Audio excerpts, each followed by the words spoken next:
প্রমাণ তড়িৎচালক বল বলতে আমরা কি বুঝি? তো প্রমাণ মানে হচ্ছে প্রমাণ অবস্থা, আর তড়িৎচালক বল মানে হচ্ছে তড়িৎ মানে হচ্ছে বিদ্যুৎ, চালক মানে চালনা করার বল। তাহলে এটা হচ্ছে তড়িৎচালক বলটাকে বলা হচ্ছে ইলেকট্রোমোটিভ ফোর্স, তড়িৎ চালনা করার বল। তো এটা আসলে কোনো একটা কোষ যদি আমরা তৈরি করি, এরকম ধরে আমরা যদি একটা কোষ তৈরি করি, তাহলে এখানে একটা তড়িৎদ্বার, এখানে একটা তড়িৎদ্বার, দুইটা তড়িৎদ্বারের মধ্যে কিছু বিভব তৈরি হয়। এই বিভবগুলোর যদি পার্থক্য থাকে, তাহলে আমরা জানি একদিকে পানি বেশি, একদিকে পানি কম, সংযোগ করে দিলে যেদিকে বেশি পানি সেদিক থেকে কমের দিকে চলে যাবে। তাহলে একটার দিকে বিভব বেশি যদি থাকে, চার্জ বেশি তৈরি হয়, আর একটাতে কম থাকে, তাহলে চার্জগুলো একটা থেকে আরেকটার দিকে পরিচালিত হয়। এটাই হলো তড়িৎ চালনা করার বল।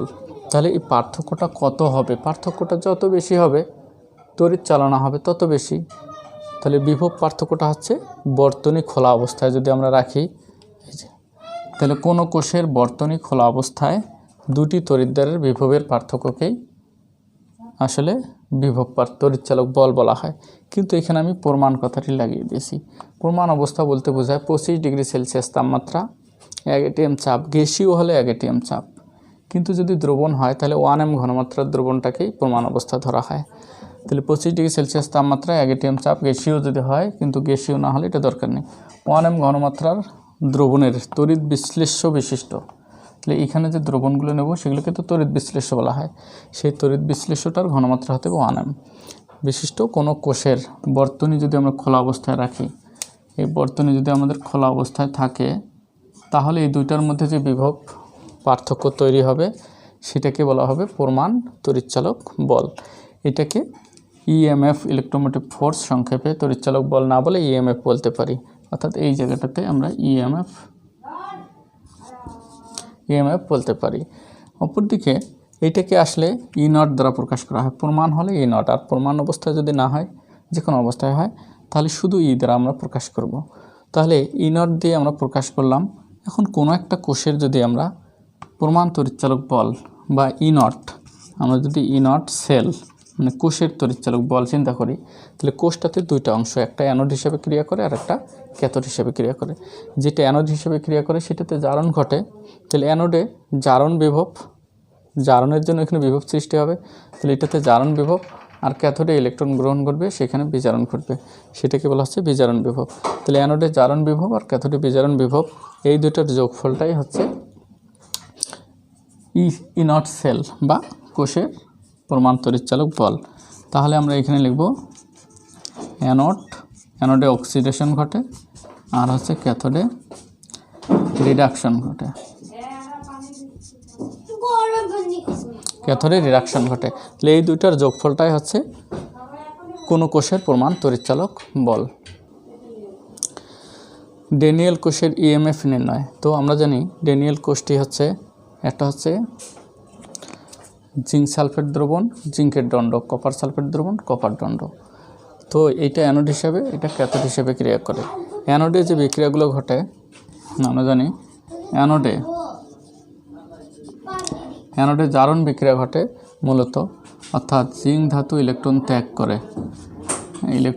করে জিঙ্ক 2+ জলীয় দ্রবণে চলে আসে, দুটো ইলেকট্রন তৈরি হয়, এটা হচ্ছে জারণ। তাহলে এই বিক্রিয়াটা জারণ অধিবিক্রিয়া ধরা হয় বা জারণ তড়িৎদ্বারও বলা হয়ে থাকে, এটাকে জারণ তড়িৎদ্বারও বলা হয়ে থাকে।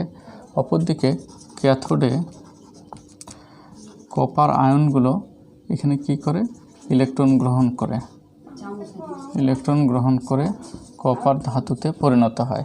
তাহলে এই দুইটা যদি আমরা যোগ করি তাহলে কিন্তু একটা কোষ বিক্রিয়া পাওয়া যায়। তাহলে কোষ বিক্রিয়াটা হচ্ছে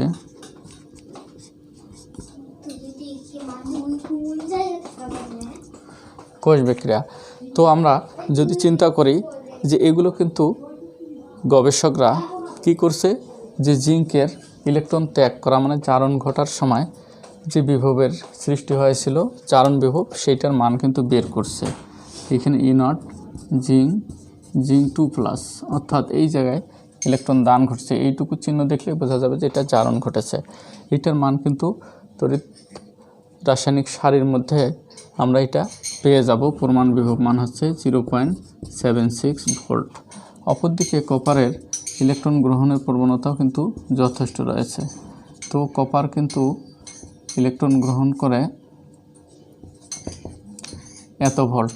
তো এখন আমরা যদি এটা যোগ করি, এই দুইটা কিন্তু অ্যানোডে জারণ ঘটছে, ক্যাথোডে বিজারণ ঘটছে, তাহলে কোষ বিক্রিয়াটা এটা। তো কোষ বিক্রিয়ার জন্য কিন্তু এটা যেহেতু আমরা যোগ করেছি, এটাও যোগ করব।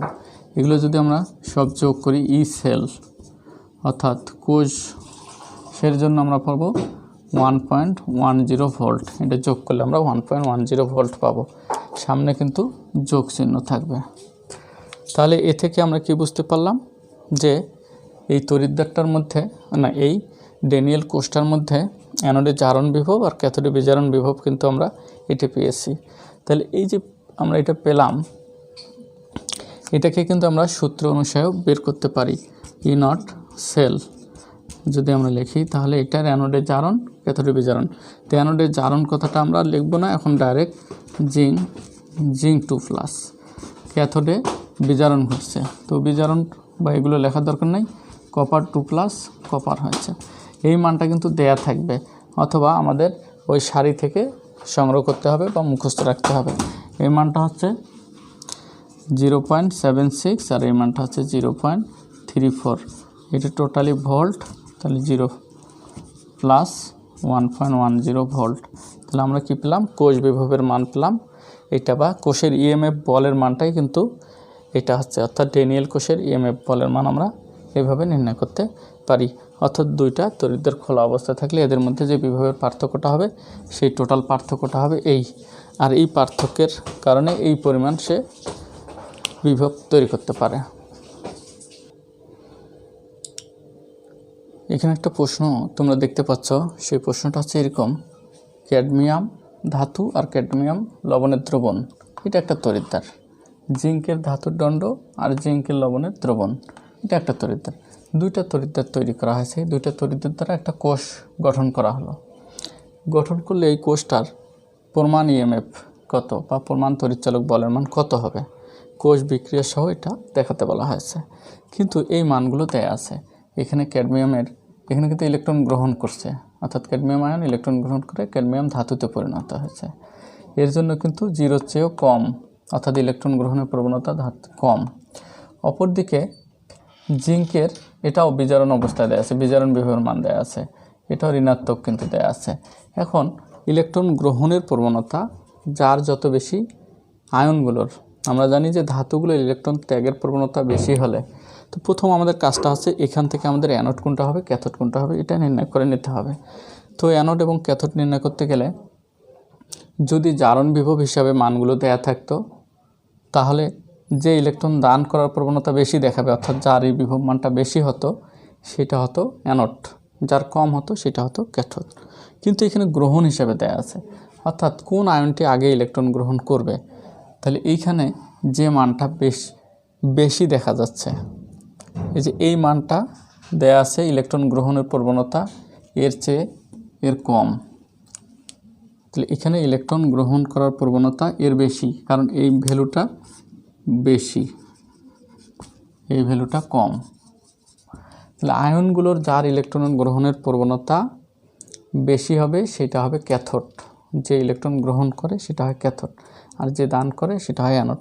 তাহলে এ যেহেতু গ্রহণের প্রবণতা বেশি দেখাচ্ছে, সুতরাং এটা ক্যাথোড হবে। আর এর গ্রহণের প্রবণতা কম, অর্থাৎ এই মানটা কম, সুতরাং এটা হবে অ্যানোড। তাহলে আমরা অ্যানোড এবং ক্যাথোড হিসাবে চিহ্নিত করতে পারলাম। তাহলে এইখানে আমাদের যে কাজটা হবে সেটা হবে, যেহেতু জিঙ্ক তড়িৎদ্বার অপেক্ষা, যেহেতু ক্যাডমিয়াম তড়িৎদ্বার অপেক্ষা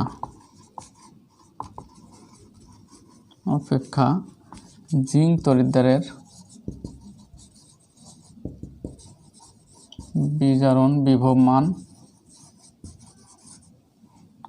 তাহলে দেখো ক্যাডমিয়াম তড়িৎদ্বার অপেক্ষা, এই তড়িৎদ্বার অপেক্ষা জিঙ্কের, এগুলো কিন্তু বিজারণ বিভব হিসেবে দেয়া আছে, ইলেকট্রন গ্রহণ দেয়া আছে।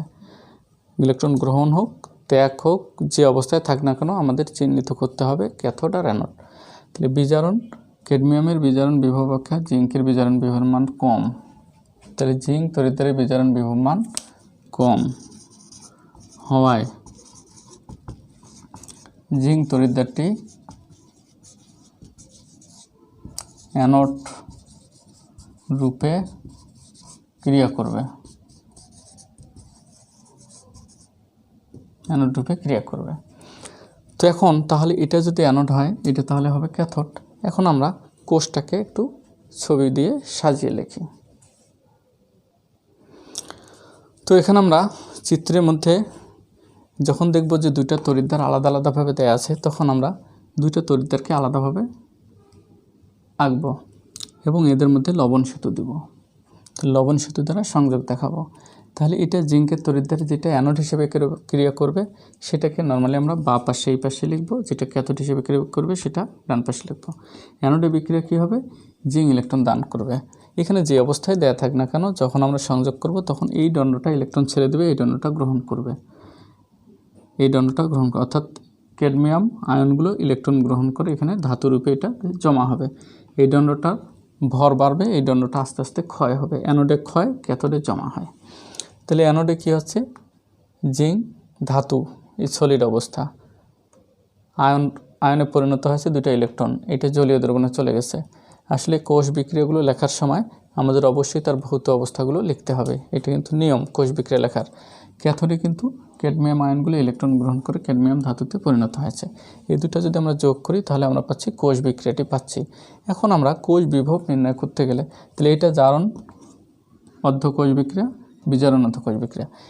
যেখানে জারণ ঘটে বা এটা মাইনাস হবে অ্যানোড, সেটাকে বলা হচ্ছে জারণ অর্ধকোষ, আর এটাকে বলা হচ্ছে, বাকিটাকে বলা হচ্ছে ক্যাথোড বা বিজারণ অর্ধকোষ।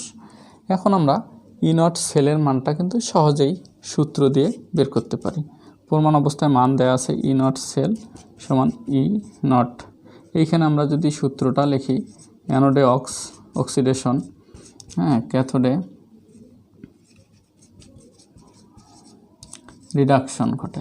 তো এইখানে অ্যানোডে যে বিক্রিয়াটা ঘটেছে সেটা আমরা পূর্ণাঙ্গ রূপে এটা না লিখে এটা ডাইরেক্ট লিখতে পারতাম। এখানে জিঙ্ক 2+ হয়েছে, অর্থাৎ ইলেকট্রন দান করেছে। এখানে ক্যাডমিয়াম 2+, ক্যাডমিয়াম ধাতুতে পরিণত হয়েছে, এই ক্যাডমিয়াম ধাতুতে পরিণত হয়েছে। তাহলে এটা লিখব। এই মানটা দেয়া আছে এখানে। এই মানটা এখন লেখার সময় একটা বিষয় মাথায় রাখতে হবে, এখানে কিন্তু জারণ অবস্থায় দেয়া আছে, কিন্তু এখানে যে মানটা দেওয়া আছে বিজারণ অবস্থায়। জারণ আর বিজারণ হচ্ছে পরস্পরের বিপরীত। শুধুমাত্র জারণকে বিজারণ হিসেবে লিখতে পারি সাইন চেঞ্জ করে। এখানে মাইনাস আছে, এটা যদি সামনে লিখি এটা পিছনে লিখি, তাহলে এখানে সাইনটা বদল করে দেবো, ঋণাত্মক আছে ধনাত্মক করে দেবো। তাহলে জারণ এবং বিজারণের সময় আমাদের শুধু সাইন চেঞ্জ করলেই হয়ে যাবে। তাহলে এই ভ্যালুটা মাইনাস হিসেবে আছে, এটাকে আমরা প্লাস হিসেবে ধরবো, 0.763 প্লাস এই মানটা এখানে কিন্তু গ্রহণ অবস্থায় আছে, অর্থাৎ এখানে যে ভ্যালুটা দেওয়া আছে সেই অবস্থায় এখানে আছে। তাহলে এখানে ঋণাত্মক ভ্যালুটাই আমরা ব্যবহার করতে পারবো। তো এই টোটালটার উপরে কিন্তু ভোল্ট। এখন আমরা এই দুটা যোগ করলেই আমরা পেয়ে যাব। যোগ করার পরে আমরা পেলাম 0.359, অর্থাৎ ভ্যালুটা আমরা পাচ্ছি ধনাত্মক। তো এই ক্ষেত্রে আমাদের আরেকটা গুরুত্বপূর্ণ বিষয় হচ্ছে, যদি এই প্রশ্নটার সাথে দেয়া থাকতো যে কোষ বিক্রিয়াটি স্বতঃস্ফূর্ত হবে কিনা, অর্থাৎ আপনা আপনি হবে কিনা, তাহলে কোষ বিক্রিয়াটি স্বতঃস্ফূর্ত কিনা, বিক্রিয়া বা কোষটি স্বতঃস্ফূর্ত কিনা যদি প্রমাণ করতে বলে, তাহলে স্বতঃস্ফূর্ততার শর্ত হচ্ছে যদি কোনো কোষের প্রমাণ কোষ বিভবের মান, কোনো কোষের প্রমাণ কোষ বিভবের মান, তাহলে এই যে স্বতঃস্ফূর্ততার শর্ত হচ্ছে কোষের ই0 সেল, অর্থাৎ এই প্রমাণ অবস্থায় নিতে হবে, ই0 সেলের মান ধনাত্মক যদি হয় হলে স্বতঃস্ফূর্ত হবে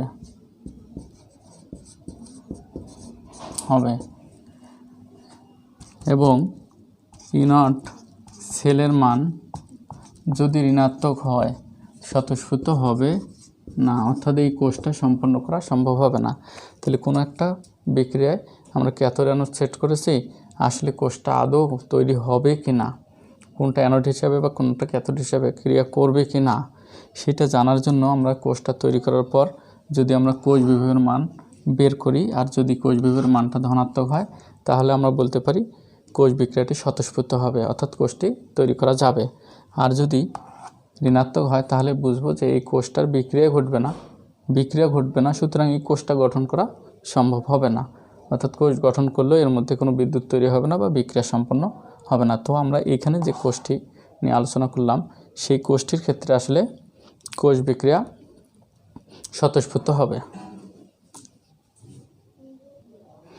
এখানে একটা বিষয় আমরা লক্ষ্য করব যে এরকম ধরনের প্রশ্ন থাকে অথবা উদ্দীপকের মধ্যে এই টাইপের কিছু একটা ক্লু দিয়ে রাখে যে জিঙ্কের পাত্রে কপার সালফেট দ্রবণ সংরক্ষণ করা যাবে কি না। সংরক্ষণ মানে জিঙ্কের পাত্রের মধ্যে আমি কপার সালফেট দ্রবণ রেখে 6 মাস, 1 বছর, 3 মাস রেখে দিলাম, অর্থাৎ অনেক দিন রাখা যাবে কি না। রেখেই কোনো কাজে ব্যবহার করলাম 2 মিনিট, 1 মিনিট, 3 মিনিটের জন্য, সেটা কিন্তু আলাদা বিষয়। সংরক্ষণ মানে অনেক সময়ের জন্য রাখা, সংরক্ষণ করা যাবে কি না। তাহলে এর উত্তরটা হচ্ছে যদি আমরা জিঙ্কের পাত্রে কপার সালফেট দ্রবণ রাখি আর অটোমেটিক যদি একটা আপনা আপনি কোষ তৈরি হয় আর কোষের বিক্রিয়াটা যদি স্বতঃস্ফূর্ত হয়, তাহলে কোনো কারণে যদি জিঙ্কের পাত্রটা ক্ষয় হয়ে যায় তাহলে আস্তে আস্তে তলাফোটা হয়ে সব দ্রবণ নষ্ট হয়ে যাবে, অর্থাৎ বের হয়ে যাবে। সেই ক্ষেত্রে সংরক্ষণ করা যাবে না। তাহলে যদি কোষ বিক্রিয়া, এখানে একটা কোষ তৈরি হলো আর কোষ বিক্রিয়াটা স্বতঃস্ফূর্ত হলো না, অর্থাৎ E0 সেলের মান যদি ধনাত্মক হয় স্বতঃস্ফূর্ত, আর ঋণাত্মক হলে স্বতঃস্ফূর্ত নয়। যদি ঋণাত্মক হয় E0 সেলের মান, তাহলে আমরা বুঝবো যে এর মধ্যে রাখা যাবে এবং বিক্রিয়া ঘটবে না, ফলে এটা দীর্ঘ সময় রাখলেও কোনো সমস্যা হবে না। তো এই ক্ষেত্রে আসলে কোনো কোষ তৈরি করতে গেলে 2টা তড়িৎদ্বার লাগে, তড়িৎ বিশ্লেষক লাগে, কিন্তু এইখানে কিছু কারণে অটোমেটিক কিছু কোষ তৈরি হয়ে যায়, অর্থাৎ আপনা আপনি কোষ তৈরি হয়ে যায়। এই পাত্রটা যদি জিঙ্কের হয় আর এইখানে যদি আমরা রাখি কপার সালফেট দ্রবণ, তাহলে এই জায়গায় আমরা 2টা জিনিস লক্ষ্য করব। একটা হচ্ছে জিঙ্ক, এটা হচ্ছে পাত্র, আর কপার 2+ হচ্ছে তড়িৎ বিশ্লেষ্য।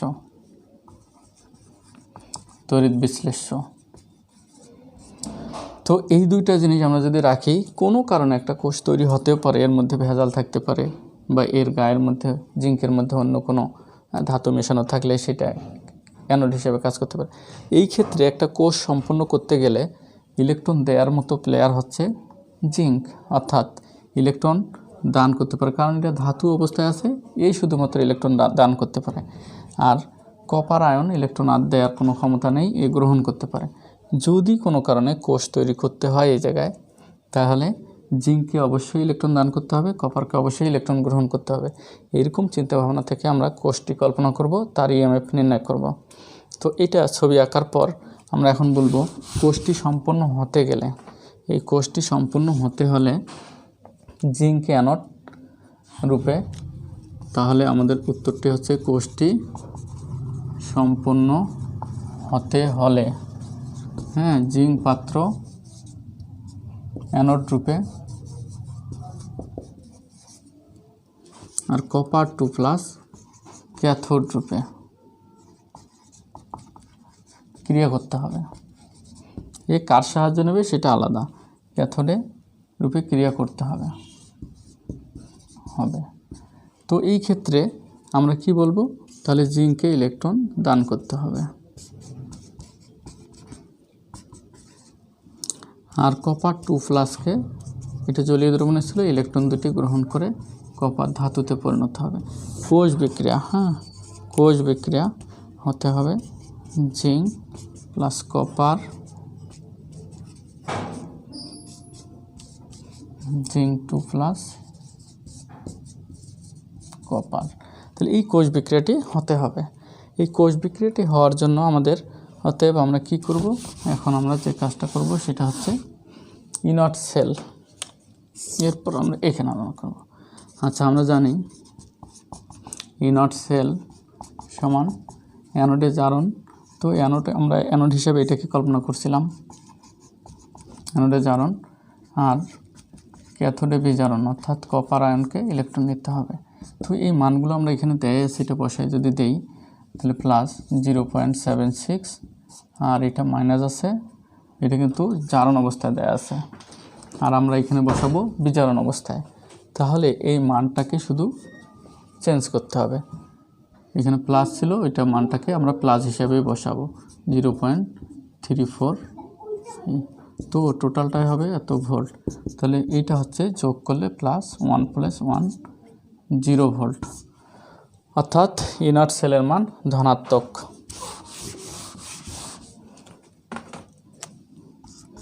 ইনার্ট সেল ধনাত্মক হওয়ায় কোষ বিক্রিয়াটি কী হবে? হয় কোষ বিক্রিয়া স্বতঃস্ফূর্ত হবে, অতএব আমরা কি বলতে পারি, যদি বিক্রিয়াটি আপনা আপনি ঘটে তাহলে জিঙ্কের পাত্র ক্ষয় হয়ে যাবে, এখানে সংরক্ষণ করা যাবে না।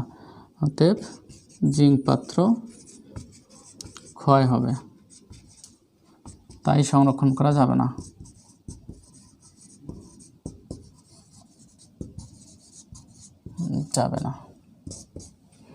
ওকে।